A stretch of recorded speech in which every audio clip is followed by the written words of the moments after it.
এখানে একটি কথা লেখা আছে, চিরায়ত পদার্থবিজ্ঞান এবং কোয়ান্টাম বলবিদ্যা, অর্থাৎ এই চিরায়ত এবং কোয়ান্টাম এই দুটির মধ্যে একটা শব্দগত পার্থক্য আছে এবং তার তাৎপর্যগত অনেকগুলো ব্যাখ্যা আছে। চিরায়ত, এটির ইংরেজি শব্দ হলো ইউনিভার্সাল। বাংলার আরেকটি প্রতিশব্দ হলো চিরন্তন, যেটি আগেও ছিল, এখনো আছে, ভবিষ্যতেও থাকবে। আর যদি আমি কোয়ান্টামটা নিয়ে আসি, তাহলে কোয়ান্টামের ক্ষেত্রে শক্তি বিকিরণের যে একক পরিমাপ করা হয় সেটি কোয়ান্টা বা ফোটন থেকে। কোনো শক্তির উৎস থেকে শক্তি বিচ্ছিন্ন প্যাকেজ আকারে বের হয়ে আসে, সেই গুচ্ছ বা প্যাকেজের সর্বনিম্ন শক্তির মানটি হলো কোয়ান্টা বা ফোটন। এখন এই কোয়ান্টাম তত্ত্বের এই সিস্টেমে যদি সূর্য থেকে তাপ শক্তি আমাদের পৃথিবীটা আসে, এটি এটি বলা হচ্ছে নিরবিচ্ছিন্ন আসে না, এটি গুচ্ছ বা প্যাকেজ আকারে আসে, যার সর্বনিম্ন এককের নাম হলো কোয়ান্টা বা ফোটন। সেই ফোটন শক্তিগুলো আমাদের প্রতিনিয়ত পৃথিবীতে চলে আসতেছে। এখন এই চিরায়ত পদার্থবিজ্ঞান এই জাতীয় জিনিসের ব্যাখ্যা দিতে ব্যর্থ কেন হলো, এই কেনটার পেছনে আমাদের মূল বিষয়টি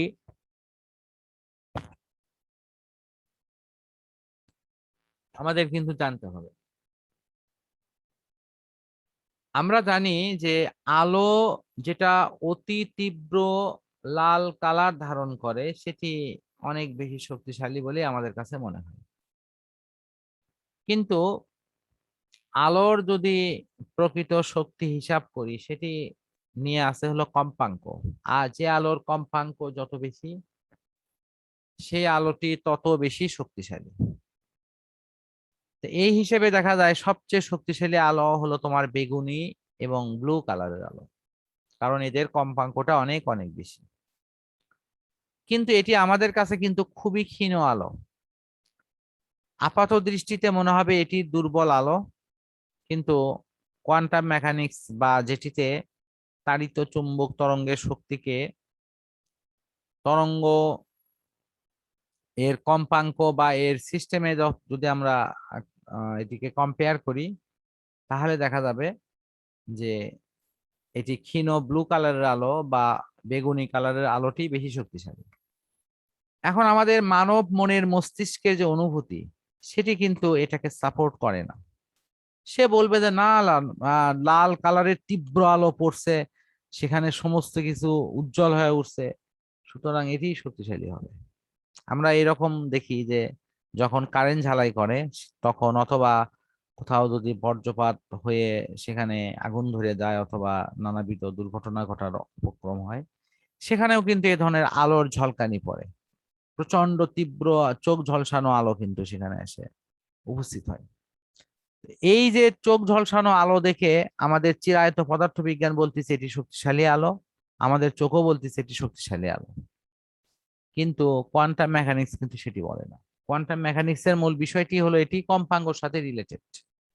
তাহলে এই যে প্লাঙ্কের কালো বস্তুর বিকিরণ বলো, আলোক তড়িৎ ক্রিয়া বলো, কম্পটন ক্রিয়া বলো, সমস্ত কিছুর সাথে কম্পাঙ্ক জড়িত, কারণ কম্পাঙ্কর সাথেই এদের শক্তির মত্তার পরিচয় আছে এবং তার মাধ্যমে এই ক্রিয়াগুলো সংগঠিত হয়। সেখানে চিরায়ত পদার্থবিজ্ঞান অর্থাৎ পদার্থবিজ্ঞানের এই পর্যবেক্ষণকৃত রূপটি এখানে কোনো উপকারে আসে না। এটির ধারণাগত সাথে বাস্তবতার কোনো মিল নেই। এই কারণের জন্য তোমার এই চিরায়ত পদার্থবিজ্ঞানের পাশাপাশি পদার্থবিজ্ঞানের একটি উন্নত এবং অত্যাধুনিক একটি শাখা আমাদের কাছে উপস্থিত হয়, তার নাম হলো কোয়ান্টাম মেকানিক্স অর্থাৎ কোয়ান্টাম বলবিদ্যা। এই বলবিদ্যার মাধ্যমে আমরা এই কৃষ্ণ বস্তুর বিকিরণ, আলোক তড়িৎ ক্রিয়া, কম্পটন ক্রিয়া এগুলোর ব্যাখ্যা দিতে পারি। তো এখন আমি এক এক করে বলি কৃষ্ণ বস্তুর বিকিরণ মানে কি। এটির অর্থ হচ্ছে যে কৃষ্ণ বস্তু বা কালো বস্তু থেকে শক্তির বিকিরণ হওয়া। আলোক তড়িৎ ক্রিয়া, এটির অর্থ কি, এটি হলো তোমার কোনো বস্তুর ওপর যদি আলো পড়ে তাহলে একটি বিশেষ কম্পাঙ্কের আলো পড়ার সাথে সাথে সেই বস্তু থেকে ইলেকট্রন নিঃসরণ হয়। ইলেকট্রন নিঃসরণ হওয়া মানে ইলেকট্রন বের হয়ে আসা। তারপরে লেখা আছে কম্পটন ক্রিয়া। এটি মানে কি? কম্পটন ক্রিয়া মানে হলো, এটি আমি পরের দরকার হলে ছবি এঁকে দিচ্ছি। এটি কোনো বস্তু কোনো একটি ইলেকট্রনকে যদি অন্য একটি ইলেকট্রন এসে আঘাত করে অথবা কোনো কণা এসে আঘাত করে, তাহলে সেই কণাটি বা সেই ইলেকট্রনটি বিক্ষিপ্ত হয়ে আরেক দিকে চলে যায়। এই বিক্ষেপণ হওয়ার বিষয়টির সাথে যে ক্রিয়াটির সম্পর্ক আছে সেটির নাম হলো কম্পটন ক্রিয়া। আমি এটি একটু ছবি এঁকে দেখাই অল্প একটু, যেহেতু একটু নতুন শব্দ, তাহলে বিষয়টি একটু ভালো হবে। যে ধরো এখানে কোনো একটি কণা অবস্থান করছে, এই দিকে আসে একটা ফোটন দ্বারা এটাকে আঘাত করা হলো, কণাটি এইদিকে ছুটে গেল, এখানে আবার একটি বিকিরণ পাওয়া গেল। তাহলে এই কণাটি যে কে এসে আঘাত করলো, সেই আঘাতের সমতুল্য শক্তি এই দুটার মধ্যে পাওয়া গেল। এটা দুই দিকে ওই শক্তি শোষণ করে নিয়ে দুই দিকে বিক্ষিপ্ত হয়ে দুইটা কণা ছুটে চলে গেল। এই বিষয়টার নামে হলো তোমার কম্পটন ক্রিয়া, বিক্ষিপ্ত হয়ে যাওয়া বিষয়টি।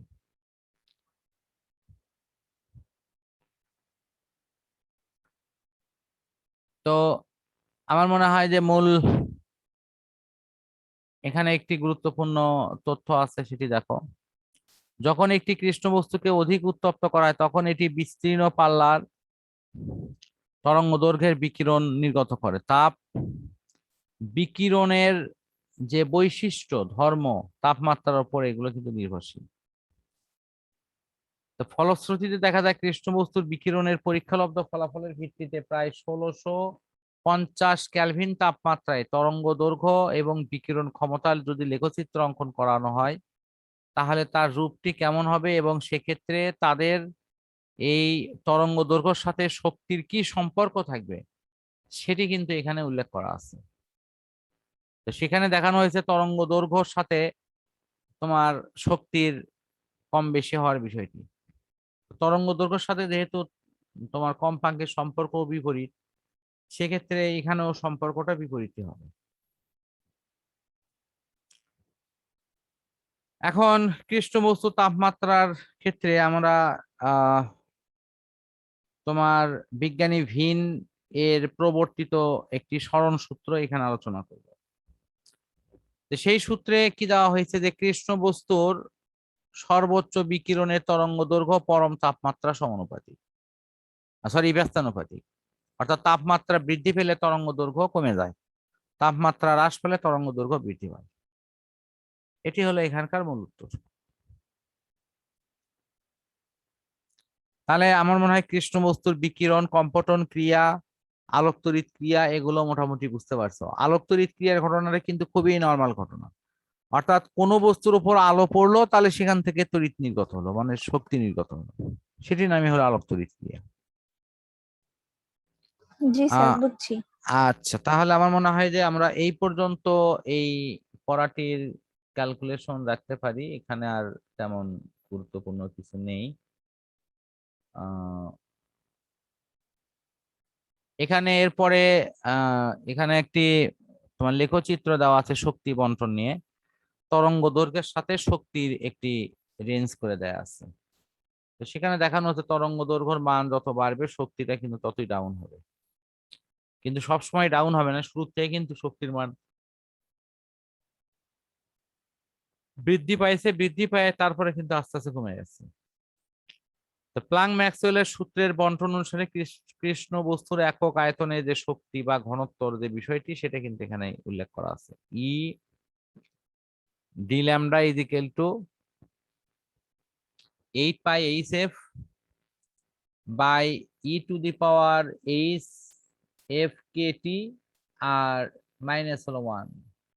এখান থেকে ল্যামডা ইনভার্স হলো তোমার to the power -4 D lambda. তো এই যে ইকুয়েশনটি দেওয়া আছে, আমাদের শুধু ইকুয়েশনটি মনে রাখতে হবে নৈবেত্তিক অথবা অঙ্কের জন্য।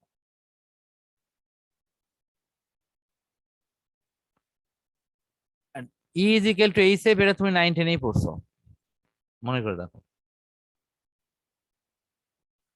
অর্থাৎ ফোটনের শক্তি নিয়ে সমীকরণ।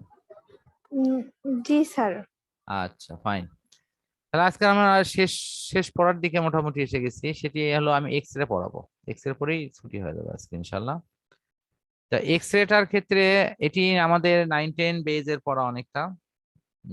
তো এক্স রেটা কিভাবে তৈরি হয়, এক্স রেটি কি? এক্স রে বা রঞ্জন রশ্মি এটি এক যুগান্তকারী আবিষ্কার। 1895 খ্রিস্টাব্দে জার্মান বিজ্ঞানী অধ্যাপক উইলহেমস রনজেন্ট এই এক্স রেটি আবিষ্কার করেন। তিনি পর্যবেক্ষণ করেন যে দ্রুত গতিসম্পন্ন ইলেকট্রন যদি কোথাও গিয়ে বাধা পায় তাহলে সে ত্বরিত হয়, আর সেখান থেকে তোমার এই ধরনের আহ রশ্মি বের হয় আর কি। তো এখানে এক্স রে উৎপাদনের জন্য 3টি পদ্ধতি আছে। একটি হলো গ্যাসনাল পদ্ধতি, একটি হলো কুলিন পদ্ধতি, আর একটি হলো তোমার বিটাট্রন পদ্ধতি। তো এর মধ্যে গ্যাসনল পদ্ধতিটাই আমাদের প্রচলিত। এই যে দেখো এখানে এখানে বিষয়টি মনে হয় ছবিটা আর একটু সরলীকরণ করলে ভালো হয়। আমি একটু তোমাকে দেখে দিচ্ছি একটু বড় করেই।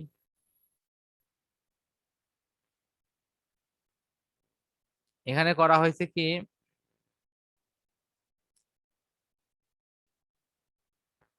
যে নেগেটিভ এবং পজিটিভ দুইটা ভিন্ন ভোল্টেজ দিয়ে যথারীতি এক পাশে তোমার টার্গেট সেট করা হয়, আর এক পাশে সেট করা হয় হলো ক্যাথোড অপশন।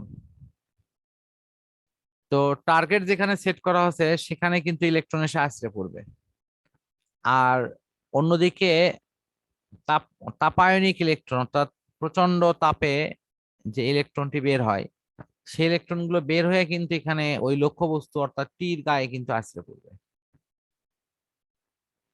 এটি প্রচন্ড গতিতে আছড়ে পড়ার পর এই জায়গাতে এসে ইলেকট্রনের গতিশক্তির একটি অংশ এক্স রেতে পরিবর্তন হয়ে এদিকে আসে। তার মানে এই ইলেকট্রন গুলো যে প্রচন্ড গতিতে আসে এখানে আছড়ে পড়েছে তার একটা শক্তির অংশ কিন্তু এক্স রে তৈরি হয়েছে। বুঝতে পারছো কি? জি স্যার। তাহলে এই যে প্রচন্ড গতি সম্পন্ন ইলেকট্রন গুলো কোথাও আছড়ে পড়লে যে এক্স রে তৈরি হয়, এটির ঠিক বিপরীত ঘটনা কিন্তু আমাদের বাসাতে আছে। অর্থাৎ আমরা যে টিউব লাইট ব্যবহার করি সেখানে কিন্তু দেখা যায় এই দ্রুত গতি সম্পন্ন ইলেকট্রন তোমার ধনাত্মক প্রান্ত থেকে ঋণাত্মক প্রান্ত দিকে ছুটে যায়, আর ওর ভিতরে থাকা গ্যাসের ভেতরের অংশগুলোর সাথে এদের ধাক্কা লাগে। ধাক্কা লাগলে সেটা প্রজ্বলিত হয় এবং সেখান থেকে কিন্তু আমরা আলোটি পেয়ে থাকি। এই যে টিউব লাইটে কিন্তু এই ঘটনাটি ঘটে, কারণ টিউব লাইটের মধ্যে কিন্তু কোনো কিছুই দেয়া থাকে না। তাহলে আলো এখানে কিভাবে উৎপন্ন হয়, এখানে এক পাশে ধনাত্মক চার্জ এক পাশে ঋণাত্মক চার্জ তৈরি হয়, এবং এটি যখন তোমার এই ঋণাত্মক অংশের দিকে ছোটে ধনাত্মক অংশগুলো, তখন সেটি কিন্তু ওই গ্যাসগুলোর সাথে সাংঘর্ষিক অবস্থানে যাওয়ার জন্যই সেখানে তোমার এই ক্রিয়া প্রতিক্রিয়াতে আলোটি তৈরি হয়। তা না হলে আমরা ওই টিউব লাইটের ভিতরে কোনো কিছুই নেই, ওই গ্যাসের মধ্য দিয়ে আলো কিভাবে পাওয়া যায় সেই রহস্যটি কিন্তু আমাদের কাছে রহস্যময় হয়ে থাকতো। তো আমার মনে হয় আজকের এই গ্যাস এটার মধ্য দিয়ে পড়াটি আমি মোটামুটি ইনশাল্লাহ শেষ করছি। আমরা সামনের দিন এক্স রে ধর্ম থেকে শুরু করে ব্যবহার অন্যান্য অপশন গুলো নিয়ে কথা বলবো।